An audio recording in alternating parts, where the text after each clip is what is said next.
Hi, this is Farhan Akhtar and you're watching me on MissMalini. Well, I must admit that as far as most of my shoots go, it was a very, very comfortable shoot. And it was extremely well organized and well planned. I mean, yeah, it was just, I had to go, I had to be the host of a party. And that's something that I fortunately have a lot of experience with. So it was just nice to go there, be myself, welcome guests, and look suitably impressed by everything that's going on around me, which unfortunately happened in VFX later, so I couldn't get to see it live. My wife and me just moved into our new home it's been about 2 years now. And actually, in all honesty, that was the time that I was really, really busy with shooting on Dawn 2, followed by the shoot on Bag Milka Bag. So for the first year, I didn't spend that much time at home. So a lot of it was done by Oduna, in terms of what the house would be like. And she's got a great aesthetic and really, really good sense of style, sense of color. So I trust her implicitly on that. My two things was that I wanted the house not the walls not to be too dark. I wanted them to be light, so it just keeps the mood kind of like light, which was nice.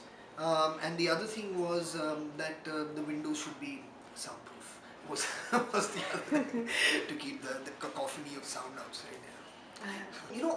I'll be very honest with you. I don't think so hard about what it is that I'm going to wear on any given day.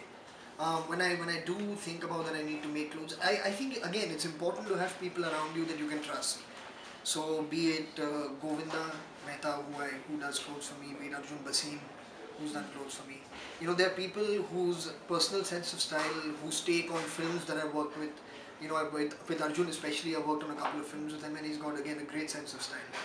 So I just trust these people and I tell them that I need to get some clothes made that I can wear on a formal occasion, or something that I can go and hang out with. And they either source or they stitch. That's how I tend to do it. So whether it's in my personal style, or then again, I mean, when it comes to film or it comes to stuff going on in the house, it's just important to have people around you can trust. Not to that extent. Not to that extent. That was very, very professional. What was happening last year, and it's a completely different lifestyle, and it doesn't really allow for any kind of strain. Even one night of going out, you have to be up by 5:30. So it's a very disciplined lifestyle, which when you're not doing it for a purpose of for a film or to win a medal, if you were an athlete, it would be very, very difficult to maintain. And now I'm back to working on scripts and working on different films. So the body clock has gone for a toss again. So it's difficult to maintain that, but I mean, I hope I get reason to do it again. Well, and there's many interesting things going on currently. I mean, of course, I'm just finishing the shoot on Shadi Ke Side Effects, so that's something that's happening. Looking forward to starting Zoya soon next year, which we're producing. There's 2 or 3 very interesting scripts that I've said yes to. Now I just need to figure out the time for when I'm going to be doing them. So yeah, it should be a busy next year for sure. I'll just like to say thank you, and I'm very, very grateful for all these years of support. Thank you very much.